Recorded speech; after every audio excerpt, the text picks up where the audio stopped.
খেলাফতের পরে এত সুন্দর কিতাব খেলাফত মুলুকিয়াতের উপর লেখা হয়নি, অথচ এই কিতাবের পৃষ্ঠা ধরে ধরে উল্টাপাল্টা কথা বলে। আপনাদের কুমিল্লার কেউ বলে না কথা কন নাকি? কুমিল্লাতে আলেম বেশি না কম? হ্যাঁ, কোন থানায় বেশি? কোন থানায়? বরুড়া। তোমার বাড়ি কোন? দেবিদ্দার। তুমি দেবিদ্দারের কথা না, আলেম বেশি সবচেয়ে নোয়াখালীতে। শুধু বশিকপুরে একসময় 1600 আলেম ছিল, যেখানে আমাদের হযরত কাজী ইব্রাহিম হাফিজাহুল্লাহর বাড়ি বশিকপুর। তবে কুমিল্লা শিক্ষার দিক থেকে পিছিয়ে নয়। এত সচিব বাংলাদেশের কোনোদিন একসাথে ছিল না। কোথায় কোথায়? আল্লাহ কুমিল্লাকে আরো বরকত দিয়ে ভরপুর করবেন। সেই কুমিল্লার লোকেরা রবের আইন চালু করবেন তো? করবেন তো?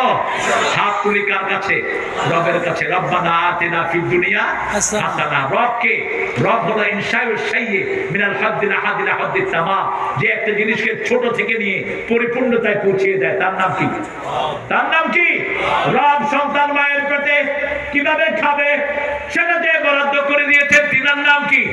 মুখে খাবার দেন নাই, নারীর সাথে নারী যোগ করে দিয়েছেন যাতে মুখটা পবিত্র থাকে। দুনিয়াতে সেই রবের প্রশংসা যেন করতে পারে। সুবহানাল্লাহ, আলহামদুলিল্লাহ, লা ইলাহা ইল্লাল্লাহু মুহাম্মাদুর রাসূলুল্লাহ সাল্লাল্লাহু আলাইহি। ইন্নাল্লাযীনা ক্বালু রাব্বুনাল্লাহ সুম্মা ইসতাকামু তাতানাজ্জালু আলাইহিমুল মালায়েকা। দেখেন, একটা ছেলেকে 3 মাস অজ্ঞান দেখা হলো। কয় মাস? নখের ভিতর দিয়ে সুই ঢোকানো হলো, পায়ের নখে দিয়ে সুই ঢোকানো হলো, তাকে সেন্সলেস করে দেয়া হলো। ছেলেটার নাম কি? কি নাম? আরো জোরে বলেন। দেলওয়ার। হুঁশ আসলো, বলা হলো ইসলাম ছেড়ে দাও, এই দল ছেড়ে দাও। আল্লামা সাঈদীকে অসংখ্য প্রপোজাল দেওয়া হয়েছে জেলখানায়, একটা মুহূর্তের জন্য নমনীয় হন নাই। জিজ্ঞেস করলাম ওই ছেলেকে, তোমাকে যে আঙ্গুল দিয়ে এত সুই ঢুকিয়েছে তুমি কেমন ব্যথা পেয়েছো?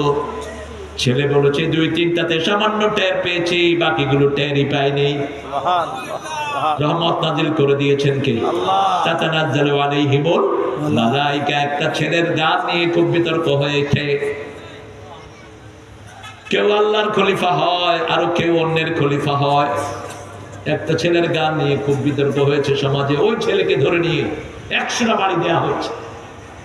জিজ্ঞেস করলাম তোমার কেমন লেগেছে? 5টা গায়ে ব্যথা লেগেছে, আর গুলো কোনো ব্যথাই লাগেনি।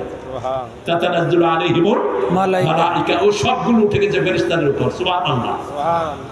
পাকিস্তানের একটা ছেলে, বাপ মা পাকিস্তানের, ছেলে বড় হয়েছে ইংল্যান্ডে, দাওয়াত দেয় মানুষকে।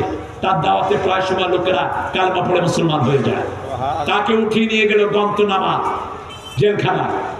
যেমন ট্রাম্প গত কয়েকদিন আগে ভেনেজুয়েলার প্রেসিডেন্টকে তুলে এনেছে, এইভাবে তাকে তুলে নিয়ে হলো। তাকে 3 মাস অঙ্গ প্রত্যঙ্গ সব খেতে দেওয়া হলো। 3 মাস পরে তার মা ফোনে পেয়েছে তাকে। মা বাপ দুইজনে বিছনায়। ছেলে ফোন করে বলছে আসসালামু আলাইকুম ওয়া রাহমাতুল্লাহ, মাম্মি ইসমি।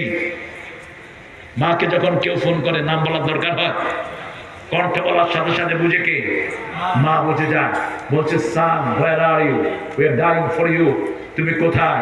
বলছে মা আমি খুব ভালো আছি, আমার হাত পা নাড়াতে পারি না, আমি ভালো আছি।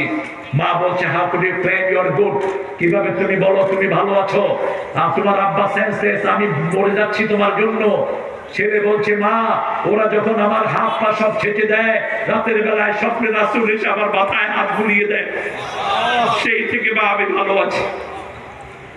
আমাদের একমাত্র প্রেরণা রাহমাতাল লিল আলামিন, একমাত্র আদর্শ মুহাম্মদ রাসূলুল্লাহ সাল্লাল্লাহু আলাইহি ওয়াসাল্লাম। সাহাবীদেরকে মারা হয়েছে, আম্মারের সামনে তার মায়ের কাপড় খোলা হয়েছে। আম্মার বলছে মাটি যদি ছিদ্র হতো আমি মাটির ভিতরে চলে যেতাম। সেই উলঙ্গ শরীরে বারবার আবু জেহেল লাগিয়ে বলছে মুহাম্মাদের ধর্ম থেকে এখনো ফিরে আসো। সুমাইয়া যত শক্তি আছে সব শক্তি দিয়ে পড়লেন লা ইলাহা ইল্লাল্লাহু মুহাম্মাদুর রাসূলুল্লাহ সাল্লাল্লাহু